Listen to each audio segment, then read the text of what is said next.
శ్రీశైలేశ దయాపాత్రం దీభక్త్యాదిగుణార్ణవం యతీంద్రప్రవణం వందే రమ్యజామాతరం మునిం లక్ష్మీనాథ సమారంభాం నాథయామున మధ్యమాం అస్మదాచార్యపర్యంతాం వందే గురుపరంపరాం. యో నిత్యమచ్యుతపదాంబుజగ్మరుక్మ వ్యామోహతస్తైతరాణి తృణాయ మేనే అస్మద్గురోర్భగవతోస్వైకసింధోః రామానుజస్య చరణౌ శరణం ప్రపద్యే. మాతాపితా యువతయః తనయా విభూతిః సర్వం యదేవ నిజమేన మదన్మయానాం ఆద్యస్య న కులపతేర్వకులాభిరామం శ్రీమత్తదంఘ్రిగళం ప్రణమామి మూర్ధ్నా. భూతం చరస్య మగధాహ్వయ పట్టనాథ శ్రీభక్తిసార కులశేఖర యోగివాహాన్ భక్తాంగ్రేణు పరకాలచంద్రమిశ్రాన్ శ్రీమత్పరాంకుశమునిం ప్రణతోస్మి నిత్యం. ఆళ్వారెంబెరుమానార్ ஈயர் திரிகளேஸ்வரனும் ஸ்ரீமதே நாராயணா நமः. శ్రీమన్నారాయణ చరణౌ శరణం ప్రపజ్యే. శ్రీమతే నారాయణాయ నమః. జై శ్రీమన్నారాయణ. పరమ పూజ్య భాగవతోత్తములారా, నిన్నటి కాలక్షేపంలో యతిరాజ వింశతి శ్రీమన్ మణవాళ మహామునులు శ్రీమద్ రామానుజుల విషయంలో కృప చేసిన స్తోత్రం అని తెలుసుకోవడం జరిగింది. అందులో యతీంద్రులైన భగవద్ రామానుజులే జగద్గురువులు, వారి సంబంధమే సకల జీవులను ఉద్ధరింపచేస్తుంది అనే విషయాన్ని శ్రీమన్ వరవరమునులు కృప చేశారు అనే అంశాన్ని కూడా మనం గుర్తించుకున్నాం. అందువల్ల ఆచార్య అభిమానమే పరమాత్మ అనుగ్రహం పొందడానికి తోడ్పడుతుంది అనే అంశాన్ని ఈ యతిరాజ వింశతి స్తోత్రం ద్వారా మనవాళ మహామునులు మనకు కృప చేశారు.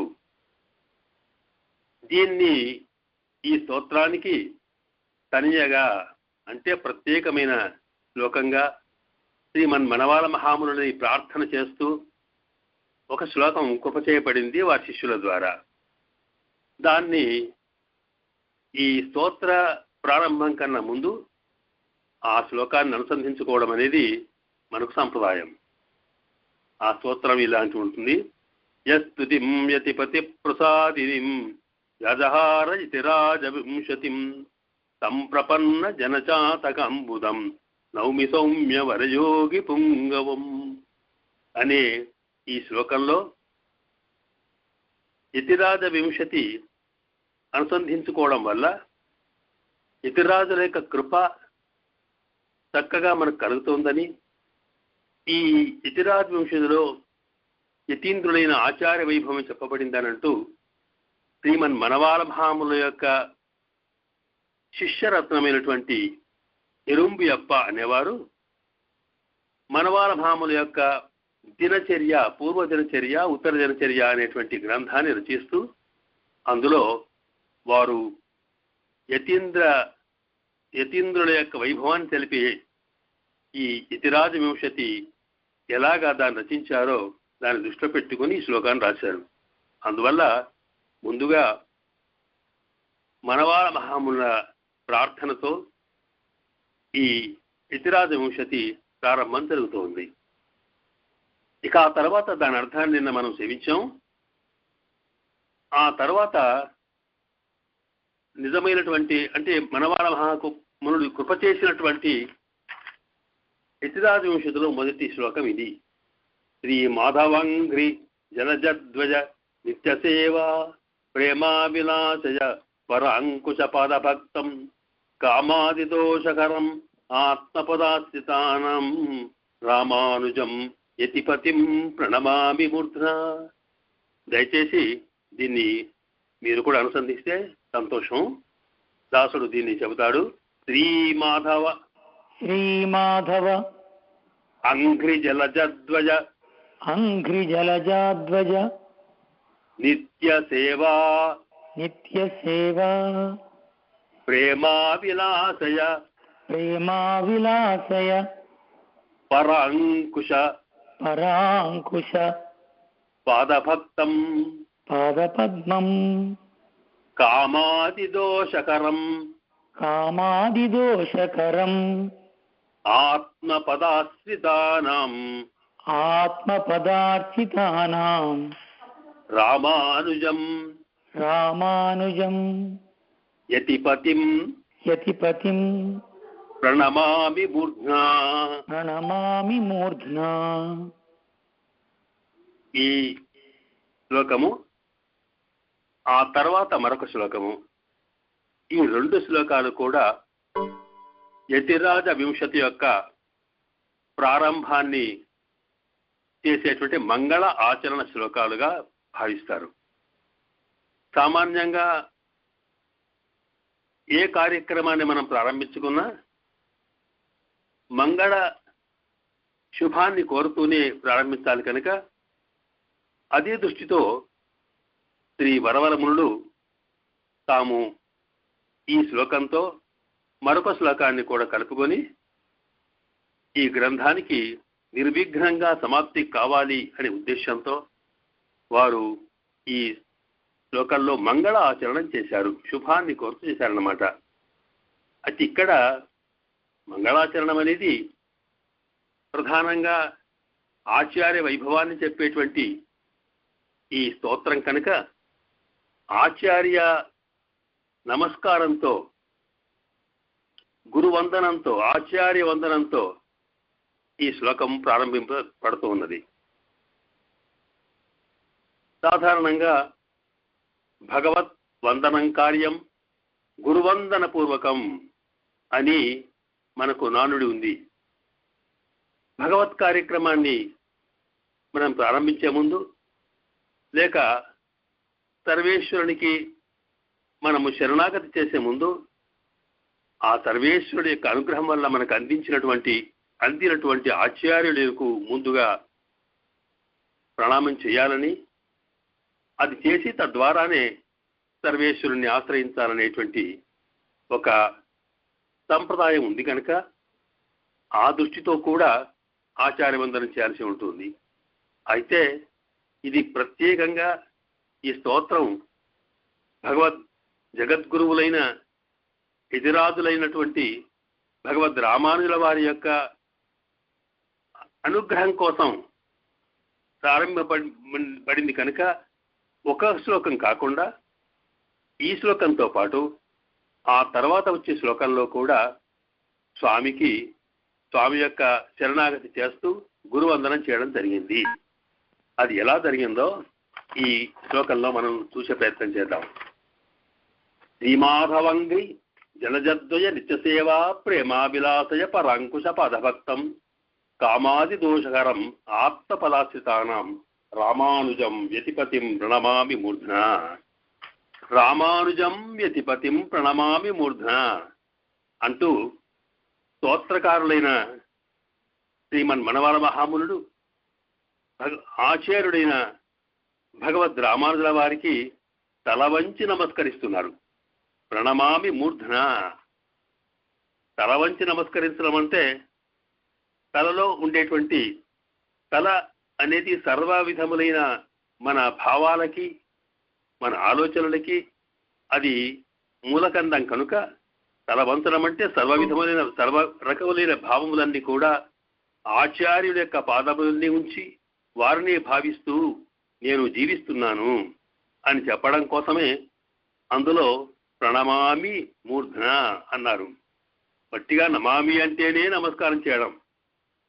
అందులో ప్రణమామి అంటే అద్భుతంగా, ప్రకృష్టంగా, ప్రత్యేకంగా నమస్కరించడం అంటే ఈ శరణాగతి కేవలం ఒక తల వంచి చేయడమే కాకుండా మనస, వాచ, కర్మణ 3 రకాలుగా చేయాల్సి వస్తుందని, అందువల్ల ఇక్కడ తల వంచి నమస్కరించడం, ఆచార్యుడికి నమస్కరించడం అనేది అది కాయికంగా చేస్తే, అలాగే నమామి అనేది వాచికంగా నోటితో అంటే ఆ ప్రణమామి అనే మాటలోనే వారికి మనసులో ఉండే భావం కూడా కనిపిస్తుంది కనుక మనస, వాచ, కర్మణ యతిపతులైన రామానుజుల వారికి దాసుడు సర్వ విధముల శరణాగతి చేస్తున్నాడు అంటూ ఇక్కడ రామానుజం యతిపతిం ప్రణమామి మూర్ధన అనేటువంటి మాటలో ముందుగా చూపించారు.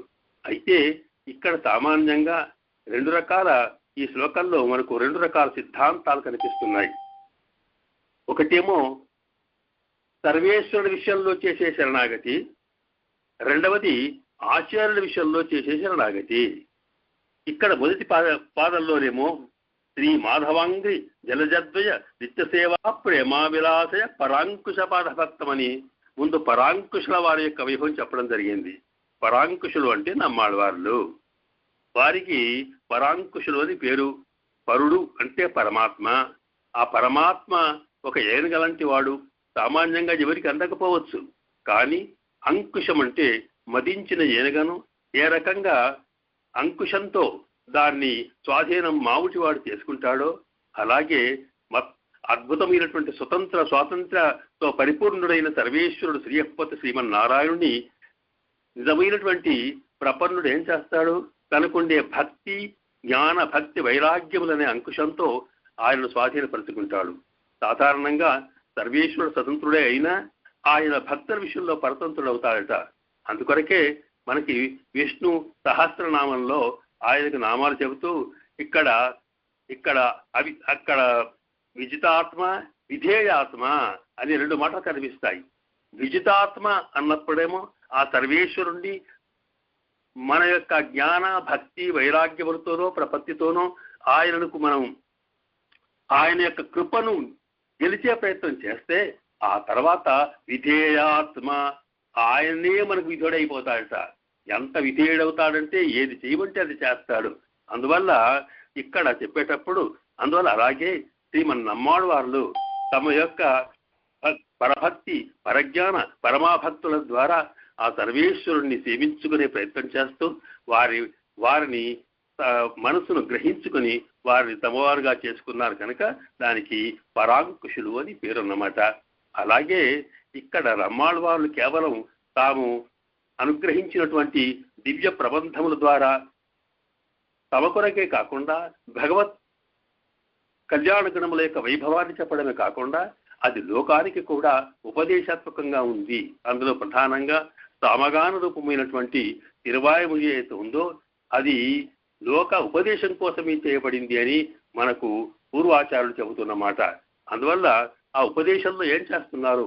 అసలు పరమాత్మ ఎలా ఉంటాడు, పరమాత్మ తత్వం ఏమిటి, ఆయన నిర్గుణుడా సగుణుడా, ఆయనకు రూపం ఉందా లేదా అనేటువంటి అనేక రకములైనటువంటి సిద్ధాంతాలకు విరుద్ధంగా సర్వేశ్వరుడు ఉయర్ నలముడయవన్ అని చెప్పి తన యొక్క దివ్య ప్రబంధాన్ని ప్రారంభం చేస్తూ సకల సర్వేశ్వరుడు ఆనందమయుడు, అది కళ్యాణ గుణపూర్ణుడు, దివ్యమంగళ విగ్రహ విశిష్టుడు అని చెప్పి ఆ సర్వేశ్వరుడు యొక్క సగుణత్వాన్ని, సర్వేశ్వరుడు ఉండవలసినటువంటి దివ్య దేహాన్ని అవన్నీ కూడా చెబుతూ పరమాత్మ యొక్క తత్వాన్ని శ్రీహపతి శ్రీమన్నారాయణుడే సకల కళ్యాణ పరిపూర్ణుడై వేంచేసినటువంటి సర్వేశ్వరుడు అని చెప్పడం కోసం తిరువాయుమొഴి ద్వారా అలాగే మిగతా ప్రబంధాల ద్వారా లోకానికి అందించి తాను పరులు అంటే ఈ సిద్ధాంతాన్ని వ్యతిరేకించేటువంటి నాస్తికులు కావచ్చు, లేకపోతే నిర్గుణ తత్వాన్ని చెప్పేవాళ్ళు కావచ్చు, కాకపోతే అసలు ఉపనిషత్తుల్లో చెప్పిన వాటికి సరి అయినటువంటి నిర్వచనం చేయకుండా, సరి అయిన సమన్వయం చేయకుండా పరమాత్మత్వాన్ని మరొక రకంగా చెప్పేవాళ్ళు కావచ్చు, తమ యొక్క దివ్య ప్రబంధాల ద్వారా సందేశాన్ని ఇచ్చి వాళ్ళను జయించాడు కనుకనే పరులు అంటే పరమాత్మ తత్వానికి, వాస్తవ తత్వానికి విరుద్ధమైనటువంటి వ్యక్తులకు అంకుశము ద్వారా అంటే తనకున్నటువంటి ఒక జ్ఞాన భక్తి వైరాగ్యాల ద్వారా తాను చేసే ఉపదేశం ద్వారా వారిని ఓడించి వారిని జయించి పరమాత్మత్వాన్ని నిలబెట్టడం చేయడం జరిగింది కనుక వారికి పరాంకుశులు అని పేరు కూడా ఉంది అని చెప్పడం అనేది మన శాస్త్రాలు చెబుతున్నాయి. కనుక అలాంటి పరాంకుశులకు వీరు భగవద్ రామానుజుల వారు పాదభక్తులట. పరాంకుశుల వారిని ఆశ్రయించిన వారు అంటే ఈ శ్లోకంలో 4 చరణాలలో మొదటి 2 చరణాలలోనేమో పరాంకుశుల వారి యొక్క వైభవం, ఆ తర్వాత తర్వాత ఉండే 2 చరణాల్లోనేమో భగవద్ రామానుజుల వారి యొక్క ఆచార్యత్వం చెప్పడం జరుగుతున్నది. 2 సిద్ధాంతాల్లో అసలు మనకు ఈ యతిరాజ వింశతి అనేది ఆచార్యుడే ఉత్తారకుడు అనే అంశాన్ని చెబుతున్నప్పుడు అసలు సర్వేశ్వరుడు యొక్క పరిస్థితి ఏమిటి? సాధారణంగా మరి పరమాత్మ అనేవాడు ఉన్నాడు కదా, పరమాత్మనే సర్వతంత్రుడు కదా, ఆయననే మనం ఆశ్రయించాలి కదా, సర్వము ఆయన కృప కోసం మనం ఎదురు చూస్తుంటాం కదా. మరి అలాంటప్పుడు సర్వేశ్వరుణ్ణి ఆశ్రయించడం ప్రధానమా, లేకపోతే సర్వేశ్వరుని కృపను పొందడం సాక్షాత్తుకు పొందడం ప్రధానమా, లేక ఆచార్యుణ్ణే ఆచరించడం ప్రధానమా అని రెండు అంశాలు వచ్చినప్పుడు రెండు సిద్ధాంతాల్లో మొదట పరాంకుశులైన వారు నమ్మాడు వారు సాక్షాత్తుగా శ్రీయపతి శ్రీమన్నారాయణుని యొక్క దివ్య కృప వల్ల ఆయన తత్వాన్నంతా దర్శించుకుని ఆ వారికే తాను శరణాగతి చేసినట్టుగా మనకు తిరువావిలి దివ్య ప్రబంధం ద్వారా తెలుస్తూ ఉన్నది. మరి అటువంటి పరాంకుశ వారిని నమ్మాళ్ళ వారిని యొక్క పాదాలను ఆశ్రయించినటువంటి భగవత్ రామానుజులు కూడా పరమాత్మ యొక్క శ్రీచరణాలను ఆశ్రయించడమే ప్రధానమని చెప్పాలి కనుక మరి వారు చెప్పినటువంటి దివ్య సందేశం అది కావాలి కనుక అలాంటి పరమాత్మ కోసం కాకుండా ఆచార్యుడే సర్వస్వం అని చెబుతూ భగవద్ రామానుజ వారి యొక్క దివ్య సందేశంగా మనవాల మహామునులు మనకి ఇతర విషయాలు చెప్పడంలో ఏమిటి ఉద్దేశం అనే దానికి ఇక్కడ మనకు రెండు రకాల సమాధానాలు వస్తున్నాయి. ఒకటి, ముందునేమో శ్రీ మాధవంగ్రి జలజద్వయ నిత్యసేవా ప్రేమావిలాసే పరాంకుశులు. ఆ పరాంకుశులట సాధారణంగా వారికి అందులో శ్రీ మాధవ అంగ్రి జలజద్వయము, మాధవుడు అన్నప్పుడు శ్రీయపతి, మా అంటే లక్ష్మీదేవి, లక్ష్మీదేవికి ధవుడు, ఆయన యొక్క పతి ప్రభువు అయినటువంటి స్వామి శ్రీయపతి శ్రీమన్నారాయణుడు అని అర్థం అనమాట.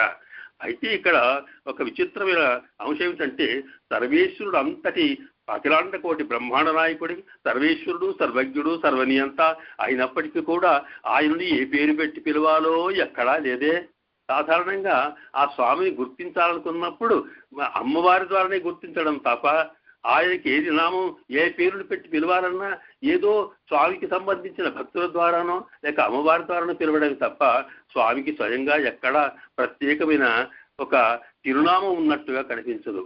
అందువల్ల మనం 1000 నామాలు సహస్రనామాలు చదివినప్పటికీ ఒక్కొక్క నామములో స్వామి యొక్క కళ్యాణ గుణములు చెప్తూ ఆ గుణములు కలిగిన స్వామి అని చెప్పడమే తప్ప ప్రత్యేక పేరు ఎక్కడా కనిపించదు. అలాగే ఇక్కడ కూడా మాధవ అన్నప్పుడు మా అమ్మవారిని ఆశ్రయించి మా లక్ష్మీదేవిని పేరు పెట్టుకుని ఆ ద్వారా భగహ అంటే ఈయనెవరో కాదు, ఎవరంటే అమ్మవారి యొక్క భర్త అని మాత్రమే చెప్పడం జరుగుతున్నది. ఎట్లా చెప్పినా సరే సర్వేశ్వరుడికి ఇలా చెప్పడమే సంతోషమట. ఎందుకంటే తనను ఎవరు గుర్తించినా తన ఆశ్రితుల ద్వారా తన భక్తుల ద్వారానే గుర్తించాలి. అందువల్ల తాను చేసినటువంటి పార్థసారథి అని అర్జునుడికి సారథిగా ఉన్న స్వామి అంటే సంతోషమట, కృష్ణ అనే మాట కన్నా. అలాంటి స్థితిని దృష్టిలో పెట్టుకుని ఇక్కడ మాధవాంగ్రి మాధవుడు అని పేరు చెప్పుకోవడం జరిగింది. అంటే శ్రీయపతి అని పేరు చెప్పి అందువల్ల శ్రీ మాధవ అనేటప్పటికీ ఇక్కడ మా అంటేనే లక్ష్మి కదా, స్త్రీ అంటే కూడా లక్ష్మి కదా, మరి ఈ రెండు పేర్లు ఏమిటి అనేటువంటి సందేహం వచ్చినప్పుడు దానికి వ్యాఖ్యాతలు శ్రీ అంటే శుభకరమైనటువంటి అంటే కళ్యాణ గుణపూర్ణులైనటువంటి మాధవుడు అంటే శ్రీయపతి అని చెప్పడం జరిగింది. అలాగా శ్రీ అనేటువంటి శబ్దంతో మంగళాన్ని శుభాన్ని ప్రారంభించారు ఈ స్తోత్రానికి. అందువల్ల శ్రీమాధవు అలాంటి అంటే శ్రీయపతి శ్రీమన్నారాయణ యొక్క అంఘ్రి జలజద్వయము, అంఘ్రి వారి యొక్క శ్రీపాదములు అనేవిట జలజములు అంటే నీటిలో పుట్టినటువంటి కమలములు లాంటివి, కమలం లాంటి సర్వ చక్కని సౌకుమార్యం కలిగిన శ్రీపాదములు స్వామివి. అలాగే కమలం లాంటి సౌగంధం కలిగినవి, కమ్మని పరిమళాలు కలిగినటువంటి స్వామివి. అవి జలములు అన్నప్పుడు అంటే సామాన్యంగా సర్వేశ్వరుని యొక్క శ్రీపాదములను కమలాలతో పోతడం అంటే ఆయన సృష్టిలో ఉన్న సామాన్యమైనటువంటి వస్తువుతో మరి దాన్ని పోల్చడం అంటే పోల్చేటప్పుడు సాధారణంగా ఏది ఉన్నతమైందో ఏది గొప్పదో దానితోటి తక్కువగా ఉన్న దాన్ని పోల్చడం అనేది సాధారణ లక్ష్యమైనప్పటికీ కూడా ఇక్కడ నిజానికి కమలాలతో పోల్చడం అనేది స్వామి యొక్క శ్రీపాదములకు వైభవానికి తక్కువే అయినా మరి మనకు తెలిసినంత వరకు స్వామి శ్రీపాదాలు ఎట్లా ఉంటాయో తెలియవు గనక అందులో ఉండేటువంటి తత్వాన్ని చెప్పడం కోసం కమలములో ఉండే సౌగంధము, కమలంలో ఉండే సౌకుమార్యము, కమలంలో ఉండే అందము ఎలాంటిదో అలాంటి అందము అలాంటి సౌకర్యం కలిగినటువంటి స్వామి యొక్క దివ్య చరణాలు అని చెప్పడం కోసం జలజ ద్వయవు అని చెప్పుకోవడింది. ఈ జలజం అన్నప్పుడు అంటే మనకు ఉపనిషత్తు సర్వేశ్వరుడికి చెప్పేటప్పుడు సర్వరస సర్వగంధ అని చెబుతుంది. సర్వేశ్వరుడు సకల రసములకు నిలబట్టు, అలాగే సర్వగంధములకు ఆటపడతాయన, సర్వగంధములు సర్వ పరిమళాలు ఆయన నుండి వస్తాయి, సర్వోతంతి వస్తుందని చెప్పింది కనుక అక్కడ ఆయన శ్రీపాదములు అంటే స్వామి యొక్క దివ్యమంగళ విగ్రహము అని అర్థం. కనుక ఆ దివ్యమంగళ విగ్రహం సర్వరసములు సర్వగంధములు కలిగినటువంటిది, అద్భుతమైనటువంటిది. తిరుమేరు స్వామి యొక్క దివ్యమంగళ విగ్రహం అనేది అత్యంత మధురమైనదే కాకుండా మృదువుగా సున్నితంగా అందంగా ఉండేదట. అలాంటిది కనుకని మనకు పెరియాళ్ళవారు లాంటి ఆడవాళ్ళంతా కూడా అయ్యో ఇంతటి సుకుమారునికి ఏం జరుగుతుందో వారి దివ్యమంగళ విగ్రహానికి అని చెప్పి పల్లాండు పాడడం జరుగుతుంది పల్లాండులో. అలాగే నమ్మాళ్ళవార్లు కూడా వారు స్వామి యొక్క దివ్యమంగళ విగ్రహ సౌందర్యానికే ముగ్ధులైపోయి ఎక్కువగా వారి శ్రీపాదముల యొక్క వైభవాన్ని చెప్పుకుంటారు తిరువాయులో. అందువల్ల ఇక్కడ మాధవంగ్రి జలజ ద్వయము అన్నాం. ద్వయమిటే రెండు అన్నప్పుడు ఏమిటి ఇక్కడ ఈ రెండు చెప్పడం ఉద్దేశం ఏమిటంటే శ్రీపాదములకు వారికి ఉండే రెండు ఒకటైనప్పటికీ కూడా ఆ పాదములతో పోల్చగలిగేది మరొకటి లేదు అన్నమాట. అందువల్ల అక్కడ తులాంతరౌతే శ్రీ వెంకటేశ చరణవు అని వెంకటేశ సుప్రభాతంలో చెప్పుకున్నట్టే ఆ స్వామి యొక్క ఒక పాదముతో మరొక పాదానికి మరొక పాదం, ఆ రెంటికే ఒకదానికొకటి పోలిక ఉంటుంది తప్ప ఆ వారి యొక్క శ్రీపాదంతో మరొకదాన్ని పోల్చడానికి చాలా కష్టం. అందువల్ల జలజం అన్నప్పుడు కమలముతో కేవలం దానికి ఉండేటువంటి అందాన్ని సౌగంధ్యాన్ని మాత్రమే తీసుకొని ఆ తర్వాత వాటికి ఉండే సౌందర్యాన్ని చూసుకున్నప్పుడు సర్వేశ్వరుని యొక్క ఆ శ్రీపాదములకి మరొక పోటీ లేదు అని చెప్పడం కోసం ఇక్కడ శ్రీ మాధవంగ్రి జలజద్వజ అని చెప్పుకున్నారు.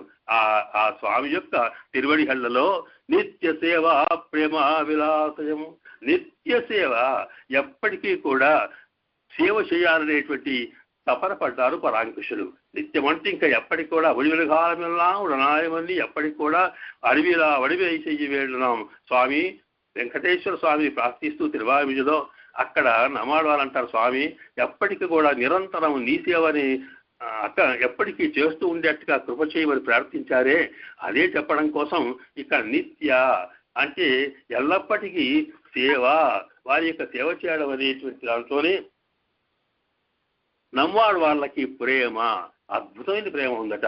అయితే ఎల్లప్పుడు చేయడం అంటే ఏమిటి? సామాన్యంగా తాము జీవించి ఉన్నప్పుడేమో ఈ లోకంలో ఉండేటువంటి అర్చాస్వరూపంలో ఉన్న స్వామిని సేవించుకొనిలా సేవ చేయవచ్చునేమో, కానీ మరి వారి దృష్టి అంతేకాదే ఇక్కడ అత్రా పరత్ర చాపి ఈ లోకంలో ఉన్న లీలా విభూతుడే కాకుండా నిత్య విభూతులు వేయించేసినటువంటి స్వామిని నిరంతరమైనటువంటి నిత్య సూర్యుడు ఏ రకంగా స్వామి యొక్క సేవలో పాల్గొని ఉంటారో అలాంటి సేవ దాసునికి కూడా కృప చేయమని ప్రార్థిస్తూ అది దొరకకపోవడం వల్ల వారట ప్రేమ అభిలాషయం. అందువల్ల అది ఎప్పుడు తపన దొరకదో, ఎందుకంటే శరీరం ఉన్నప్పుడు ఇక్కడే ఉండగలుగుతారు కానీ నిత్య విభూతులకు వెళ్ళడానికి వీల్లేదే. అక్కడికి వెళ్తే కానీ స్వామి యొక్క కైంకర్యం నిరాటకంగా జరిగే అవకాశం ఉంది. కనుక స్వామి ఈ శరీరాన్ని ఎప్పుడు తీసేస్తావు, నన్ను ఎప్పుడు అక్కడికి చేసుకుంటావు, కువిక్కొళ్ళం కాలం ఎన్నుకురు హాదో ఎప్పుడు తీసుకెళ్తావు స్వామి అని చెప్పి ప్రార్థిస్తూ తపనను చూపించారు వారు. ఆ తపన చూపడం కూడా సర్వేశ్వరుడికి అత్యంతమైనటువంటి ప్రియమైన అంశమట. ఎందుకంటే మనకు స్వామికి సేవ చేసే సౌభాగ్యం కలిగినా కలగకపోయినా అయ్యో చేయకపోతేమే స్వామిని దర్శించుకోకపోతేమే అనేటువంటి తపన ఉన్నా చాలు, అది స్వామికి అత్యంతమైన ప్రియమట. తన కోసం ఎవరు తపిస్తారో, తన కోసం ఎవరు ప్రయత్నిస్తుంటారో, తమ కోసం తన జీవితాన్ని అంకితం చేయడం కోసం నిరంతరం తాము ఆలోచిస్తుంటారు, వారంటే స్వామికి చాలా ఇష్టమట. అందువల్ల నమ్మాళ్ళ వాళ్ళంటే అంతటి ప్రేమతో వారు తమ మనసు నిండా కూడా ఇంకా స్వామిని సేవ చేయకపోతున్నటువంటి ఆశయం కలిగినటువంటి పరాంకుశులు కనుక ఆ పరాంకుశులు అంటే అద్భుతమైనటువంటి ప్రేమ స్వామికి. అందువల్ల ఆ పరాంకుశులను తామే స్వయంగా వెళ్లి పొందే ప్రయత్నం చేశారని తిరురాము చెబుతుంది. కనుక ఈ రకంగా దీంట్లో శ్రీ మాధవంగ్రి జలజద్వయ నిత్య సేవా ప్రేమాభిలాషయ పరాంకుశులు అని ఆ పరాంకుశుల యొక్క వైభవాన్ని కూడా చెప్పారు. అలాంటి పరాంకుశుల యొక్క పాద భక్తం భగవద్ రామానుజులట అలాంటి పరాంకుశుల యొక్క పాదములకు భక్తులు అంటే వారిని ఆశ్రయించిన వారు అన్నమాట. వారిని ఆచార్యుడిగా భావించినటువంటి వారు. కనుక ఇక్కడేమిటి అంటే ఈ సిద్ధాంతంలో నమ్మాడు వారులేమో మరి సర్వేశ్వరుడే సర్వస్సు పరుకొని సర్వేశ్వరుడికి ఉన్నడికి అమరుందు పుహుందేని అని తిరువేంకటమణయాన్ దగ్గర తాను అహరిహిల్లే నిరయమైన స్వామి ఒక నిమిషం కూడా ఎడలేకుండేటువంటి అమ్మవారితో కొడుకున్నట్టు స్వామి ఉన్నడికి అమరుందు నీ యొక్క శ్రీపాదముల్లోనే చేరి ఉండాలని ప్రార్థించినారే నమ్మాళ్ళవాళ్ళు. అలాంటి నమ్మాళ్ళవాళ్లకు కేవలం భగవత్ ఆశ్రయమే ప్రధానం అనుకున్నప్పుడు మరి అలాంటి వారిని ఆశ్రయించినటువంటి పాదభక్తులు కంటే వారిని ఆచార్యుడిగా భావించినటువంటి భగవద్ రామానుజుల వారు మరి ఆచార్యతత్వం అన్నప్పుడు వారు కూడా ఈ సర్వేశ్వరుని ఆశ్రయించడమే ప్రధానం చెప్పారు కదా అని సందేహం వస్తుందనుకొని దానికి ఇక్కడ ఒక సిద్ధాంతం చెబుతున్నారు. సాధారణంగా నమ్మాడు వాళ్ళు తాము అనుగ్రహించినటువంటి తిరువామిషలో సర్వేశ్వరుని యొక్క తత్వమంతా చెప్పినప్పటికీ కూడా దానికి సారాంశ రూపంగా చివరకు అక్కడక్కడ చెప్పినటువంటి 2 తిరువామిషలు ఉంటాయి. అందులో ప్రధానంగా ఎడమార్ కడిమయి అనేటువంటి ఒక తిరువాయిముడి ఉంది. ఆ తిరువాయిముడిలో వారు సర్వేశ్వరుడికి సేవించడం అంటే భగవద్భక్తులను సేవించడమే అని అర్థాన్ని వివరిస్తూ వస్తారు. అంటే వారు చెప్పినటువంటి వారు చేసే ఉద్దేశం అంతా కూడా ఏంటంటే సర్వేశ్వరుడిని సేవించడం అంటే సర్వేశ్వరుడికి అనుగ్రహం కలగడం అంటే సర్వేశ్వరుడి ప్రేమ కలగాలి, సర్వేశ్వరుడికి సంతోషం కలగాలి, సర్వేశ్వరుడికి ముఖ విలాసం కలగాలి. ఆ ముఖ విలాసం అంటే ఆయనకు ఆనందం ఎప్పుడు కలుగుతోంది అంటే సామాన్యంగా ఒక కన్న తల్లికో కన్న తండ్రికో సంతోషం కలగాలనుకుంటే సాధారణంగా తమను పూజించిన దానికన్నా, తమను ప్రేమించిన దానికన్నా, తమను ఆదరించిన దానికన్నా వారి సంతానమును ఆదరిస్తే వారు ఎవరిని ప్రేమిస్తారో వారు ఎవరి గురించి తపిస్తూ ఉంటారో అలాంటి వాళ్ళను మనం ఆదరిస్తే వాళ్ళకి ఎట్లా సంతోషము అలాగే సర్వేశ్వరునికి కూడా తనను అర్చించిన దానికన్నా తనను సేవించిన దానికన్నా తనను సేవించేటువంటి భక్తులు ఎవరితో ఉంటారో తాను ప్రేమించే భక్తులు ఎవరితో ఉంటారో అలాంటి వాళ్ళను మనం సేవిస్తే సర్వేశ్వరుడికి అత్యంతమైన ప్రేమనట. కనుక భగవత్ సేవ కన్నా భాగవత సేవ అది చాలా గొప్పదట. అందువల్లనే స్వామి అన్నాడే జ్ఞానితూ ఆత్మైవ మే మతం. జ్ఞాని అయిన వాడు ఎవరితో ఉంటాడో ఆ తనకు జ్ఞాని అంటే తానే సర్వస్వాన్ని భావించేవాడు ఎవరితో ఉంటాడో అలాంటి వాడు నాకు ఆత్మ లాంటి వాడయ్యా. అంటే ఒక శరీరము నిలబడాలనుకున్నప్పుడు ఆ శరీరంలోని ఆత్మ ఎలాగా ఉంటేనే ఎట్లా నిలబడుతుందో శరీరం పూర్తిగా లోపల ఉన్న జీవాత్మ మీద సర్వ విధములు ఆధారపడుతుందో అలాగే ఇక్కడ కూడా సర్వేశ్వరుడు తాను తన భక్తుడిని ఆత్మగా భావించాడు. అంటే తన భక్తుడికి తాను శరీరం అవుతున్నాడు అన్నమాట.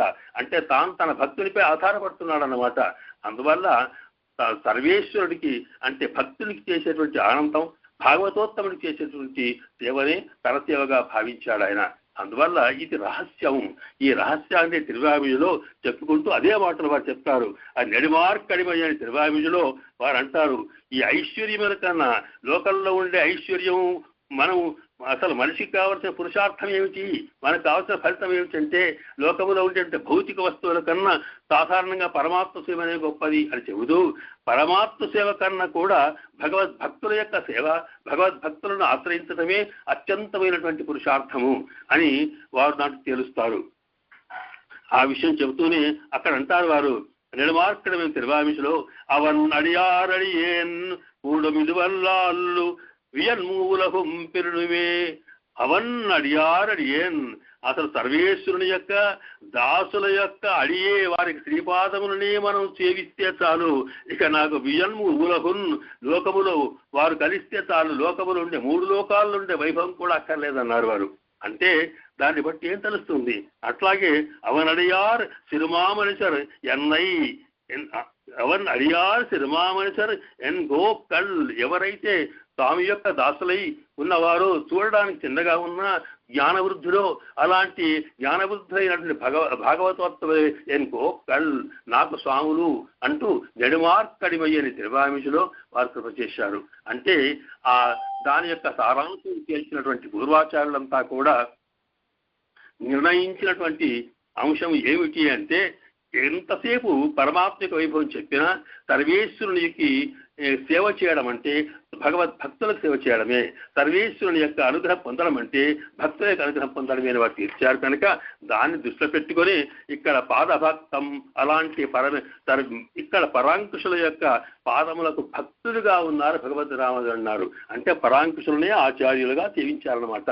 ఇక్కడ మనకు సందేహం వస్తుంది, ఎక్కడ పరమాత్మ ఎక్కడ పరాంకుశులు, అసలు వారు నమ్మాడు వారు అవతరించింది ఉన్నదెప్పుడు, భగవద్ రామానుజులు వేంచేసి ఉన్నదెప్పుడు, మరి ఈ మధ్యన భగవద్ రామానుజుల వారికి నమ్మాడు వాళ్ళు ఆచార్యులు ఎలా అవుతారు అనేటువంటి సందేహానికి సమాధానం ఇస్తూ సంప్రదాయంలో ఒక శ్రీసూక్తి చెప్పడం జరిగింది.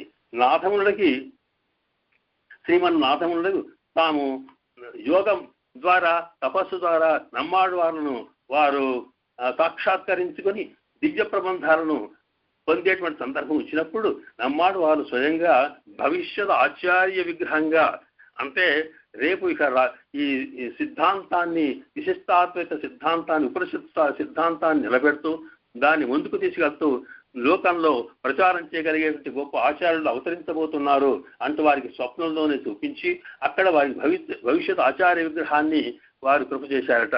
ఆ ఆచార్య విగ్రహమే ఆ రామానుజుల వారి విగ్రహంగా రామానుజుల వారి స్వరూపంగా చెప్పుకోవడం జరుగుతుంది. కనుక అంటే రామానుజుల వారిని నమ్మాడు వాళ్ళు అనుగ్రహించారు అన్నమాట. ఆ దృష్టితో చూసినప్పుడు నమ్మాడు వాళ్ళు భగవద్ రామానుజుల వారికి మొదటి ఆచార్యులుగా భావిస్తున్నారు మన వాళ్ళు. అందువల్ల రామానుజుల వారే వారి యొక్క శిష్యుడుగా అని భావించుకొని నమ్మాడు వాళ్ళ యొక్క శ్రీపాదములను ఆశ్రయించినటువంటి వారు భగవద్ రామానుజులు అని మనకు ఈ శ్లోకంలోని మొదటి భాగంలో శ్రీమన్ మనవార మహులు చెప్పారు. శ్రీమాధవంగ్రి జలజద్వే నిత్యసేవా ప్రేమావిలాసయ పరాంకుశ పాదభక్తం. వాస్తవానికి వారు పరాంకుశులకు పాదభక్తులుగా అయినారడానికి కూడా కొన్ని మనకు ఉదాహరణలు మనకు కనిపిస్తాయి. శ్రీవారు శ్రీ భాష్యకారుడిగా భగవద్ రామానుజుల వారు బ్రహ్మసూత్రాలకి శ్రీభాష్య రచన చేస్తున్న సందర్భంలో కూడా అక్కడక్కడ పరతత్వ నిర్ణయంలో కానీ లేదా జీవాత్మ స్వరూప నిర్ణయంలో కానీ జీవాత్మ పరమాత్మ కుటుంబ సంబంధంలో కానీ అవి ఎక్కడ సందేహాలు వచ్చినా స్తుతి వాక్యాలకు అర్థం నిర్ణయం చేయవలసిన సందర్భం వచ్చినప్పుడు వారు తిరువామిజి దివ్య ప్రబంధంలో నమ్మాడు వాళ్ళు కృప చేసినటువంటి విషయాల్ని ఆధారంగా చేసుకొని అక్కడ నిర్ణయించారనేది పెద్దల శ్రీ సూక్తి. అంతేకాకుండా వారు సిద్ధాంతాన్ని శ్రీ వైష్ణవ సంప్రదాయాన్ని లోకంలో అందించేటువంటి పద్ధతిలో ప్రధానంగా తిరువాంశలోని విషయాల్ని లోకానికంతా అందించాలనే ఉద్దేశంతో తమ శిష్యుల ద్వారా ప్రప్రథమంగా తిరువాంశకి వారు ఒక వ్యాఖ్యానాన్ని కృప చేశారు పెళ్ళాం ద్వారా. ఇలాగా నమ్మాడు వాళ్ళ యొక్క హృదయంలో ఉండే అంశాలన్నీ కూడా దృష్టి పెట్టుకొని వారు దివ్య ద్రావిడ ఉపనిషత్ సిద్ధాంతాన్ని కూడా లోకంలో ప్రచారం చేశారు. కనుక ఇక్కడ వారి ఆచార్యత్వం వీరికి ఉంది అనేది మనకు సామాన్యంగా తెలుస్తూ ఉంది. ఆ రకంగా నమ్మాడు వారులగిన శ్రీపాదులను ఆశ్రయించిన వారు భగవద్ రామానుజుల వారు. అంటే ఏమిటి, ఎవరైతే సర్వేశ్వరుని యొక్క భక్తులై ఉంటారో సర్వేశ్వరుని అనుగ్రహం పొంది ఉంటారో అలాంటి వారిని ఆశ్రయించడమే మనకు ఉత్తారకం. దాన్ని మనం ఆచార్యుని ఆశ్రయించడం ఉత్తారకం అనే అంశం చెప్పడం కోసం భగవద్ రామానుజుల వారు ఎన్ని సిద్ధాంతాలు చేసినప్పటికీ కూడా చివరికి వారు భాగవత కైంకర్యమే ఆచార్య సేవనే ప్రధానంగా చెప్పుకున్నారు. కనుక అలాంటి ఆచార్యులను మనం ఆశ్రయించాల్సిన అవసరం ఉంది అంటూ శ్రీమన్ మనవార మహామునులు మనకి ఇందులో కృషి చేస్తున్నారు. అయితే ఒకటి, ఈ రకంగా మొదటి 2 చరణాల్లో భగవద్ రామానుజుల వారు తాము శిష్యరికం ఎలా పొందారో చెబుతూ అలాంటి శిష్యరికంలో కనిపించేది ఏమిటంటే వారికి ఉన్న జ్ఞానము. అంటే సర్వేశ్వరుడి కన్నా సర్వేశ్వరుని ఆశ్రయించి కృపకు పాత్రులైనటువంటి భాగవతోత్తములే మనకు పూజ్యులు, మనకు ఆచార్యులు అనేటువంటి జ్ఞానము కలిగినట్టుగా స్వామికి కలుగుతోంది. కనుక ఇందులో భగవద్ రామానుజుల వారికి ఉండే జ్ఞానతత్వాన్ని చెప్పడం జరిగింది మొదటి దాంట్లో. ఆ రెండవ దానికి వచ్చేప్పటికీ కామాది దోషహరం ఆత్మపదాశ్రితానం రామానుజం అనేటప్పటికీ వారిని ఆశ్రయించిన తర్వాత ఇక వారిని ఆశ్రయించిన వాళ్ళంతా కూడా ఆచార్యులను ఆశ్రయించడమే. వారిని రామానుజుల వారిని కౌరేశుల మొదలగు మహామహులంతా కూడా వారిని ఆశ్రయించారు కనుక అలాగా ఆశ్రయించిన వారిలో ఎవరు స్వామిని ఆశ్రయిస్తే, ఎవరు రామానుజుల వారిని ఆశ్రయిస్తే వారిలో ఉండే సకల దోషములు కూడా కామాది దోషం, కామం వంటి కోరిక ఎన్ని కోరికలో అలాగా కామ క్రోధ లోభ మోహ మదమాశ్చర్యములనేవి పరమాత్మకు యొక్క ఆచార్య కృప పొందడం కోసము, భగవద్ అనుగ్రహం పొందడం కోసము అవి అడ్డంకులు, విరోధులు కనుక అలాంటి విరోధములు ఆచార్యులను ఆశ్రయించినప్పుడే వారి ఉపదేశం ద్వారా పోతాయని చెప్పి అలా తమను ఆశ్రయించిన వాళ్ళందరికీ కూడా స్వామి స్వయంగా తాను పోగొట్టారని చెప్పి దీంట్లో చెబుతూ ఈ ప్రధానంగా మరొక అంశం ఇక్కడ కామాది దోషం అన్నప్పుడు కామం అంటే కోరికలు ఎలా పోతాయి? కోరికలు సామాన్యంగా పోవే. ఎప్పటికి కూడా మనసులో ఉండే భావం ఏదో మన కోరికలకి ఏదో ఒక కోరిక ఎప్పుడు ఉండే ఉంటుంది. మరి అలాంటప్పుడు కోరికలు తీసేయడం అంటే మనసును కట్టేయడమే, లేక మనసును కదలకుండా చేయడమే, మనసులో భావం లేకుండా చేయడమే. అది కుదురుతుందా? అది కుదరడానికి వీల్లేదే. మరి ఏం జరుగుతుంది అంటే సామాన్యంగా భౌతికమైన సంసారమైనటువంటి ఈ సామాన్యమైనటువంటి అంశాలపైన కామం పోకుండా ఆ కోరికను పరమాత్మకు మరచడం అంటే సామాన్యమైనటువంటి లోకల్లో కనిపించేటువంటి భోగ్యమైన వస్తువులను అనుభవించడానికి కోరిక కలగకుండా సర్వేశ్వరుని కైంకర్యంలోని భోగ్యత కలిగేట్టుగా ఆ కామాన్ని అటుమరచడానికి చేసిన ఉపదేశమే భగవద్ రామానుజుల ద్వారా జరిగింది కనుక అలాగా భగవద్ రామానుజుల వారి ద్వారా రామానుజుల వారిని మనం ఆశ్రయిస్తే వారి మనలో ఉండే ఆటంకాలను వారు తొలగించి భగవత్ కృపకు పాత్రలను చేస్తున్నారు కనుక అలాంటి భగవద్ రామానుజుల వారిని నేను ఆశ్రయిస్తున్నాను అంటూ ఇక్కడ ఈ శ్లోకంలో మనవాల మహానులు ప్రణమామి మూర్ధన అని చెప్పుకోవడం జరిగింది. అంటే చూడండి ఇక్కడ వారు ఒకసారి ప్రణమామి మూర్ధన అంటే వీరు శిరస్సు శాస్త్రాంగ నమస్కారం రామానుజుల వారికి చేస్తే, రామానుజుల వారు పరంకుశుల వారికి చేస్తే, పరంకుశుల వారు శ్రీయప్ప శ్రీమన్నారాయణకి చేస్తున్నారనమాట. ఈ రకంగా అంటే ఆ చేయడం అనేది ఒకరి పాదాలు ఒకరు స్వామి యొక్క పాదాలను పరాంకుశులు పట్టుకుంటే, పరాంకుశుల యొక్క పాదాలని మరి రామానుజులు పెట్టుకుంటే, రామానుజుల యొక్క శ్రీ పాదాలని మనవాళ్ళ మూలు పట్టుకుంటే, మనమంతా కూడా ఆడవారెంబెరుమానార్ జీయ తిరువడిగలి అని చెప్పి అందరి యొక్క శ్రీపాదాలు పట్టుకోవడం వల్ల వరుసగా ఒకరి నుండి ఒకరికి ఆ స్వామి దాకా కృప పాత్రలను చేయడం జరుగుతోంది కనుక ఇక్కడ ఇందులో ఈ సర్వేశ్వరుని కృపకు పాత్రులైన జ్ఞానులైనటువంటి భాగవతోత్తములకు ఆచార్యులైన జగత్పతి అయినటువంటి యతిపతి అయిన రామానుజుల వారిని ఆశ్రయిస్తున్నానని చెప్పి ఇందులో వారికి నమస్కారపూర్వకంగా ఈ శ్లోకాన్ని ప్రారంభం చేశారు. అయితే ఇందులో మనకు ఇంకొక అంశం కూడా తెలుస్తూ ఉంది. అదేంటంటే మనకు ప్రధానంగా శరణాగతిని చెప్పేటువంటి మంత్రము ద్వయమంత్రము. శ్రీమన్నారాయణ చరణవు శరణం ప్రపంచే శ్రీమతే నారాయణాయ నమః అనేది ఆ ద్వయమంత్రాన్ని కూడా ఇందులో సూచిస్తూ శ్రీ మాధవాంగ్రి జనజద్వయ నిత్యసేవ అనేటువంటి ఈ పదాల ద్వారా ఇక్కడ శ్రీ మాధవుడు అనేటప్పుడు శ్రీమన్నారాయణుడు అని అర్థం. మా లక్ష్మీదేవితో కూడుకున్నవాడు కనుక మాధవుడు.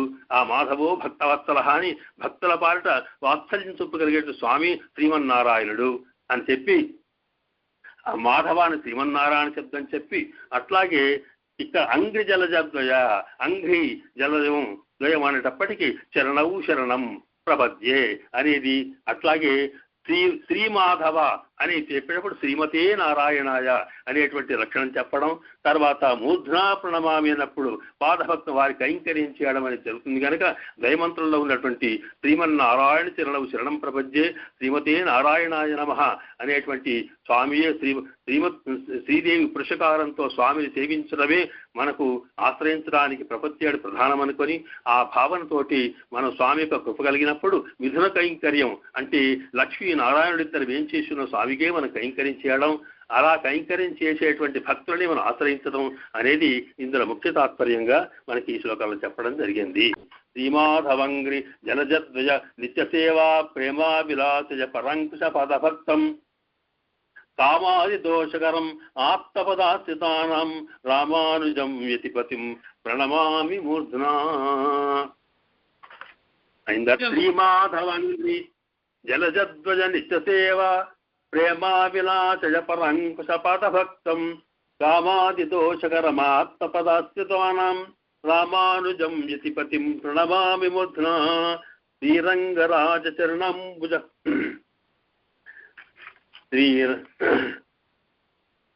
ప్రణమామి మూర్ధనా. శ్రీరంగరాజ శ్రీరంగరాజచరణంబుజరాజహంసం శ్రీరంగరాజచరణంబుజరాజహంసం శ్రీమత్పరంభుజపదంబుజభృంగరాజం శ్రీభట్టనాథ పరకాలముఖబ్జమిత్రం శ్రీవత్స చిన్న శరణం யதிராஜமீடே. ஆழ்வாரும் பெருமானார் ஜீயர் திருவடிகளே சரணம். சமஸ்த பரிவாராய சரணம். ஸ்ரீமதே நாராயணாய நமः. ஜெய ஸ்ரீமன்னாராயண.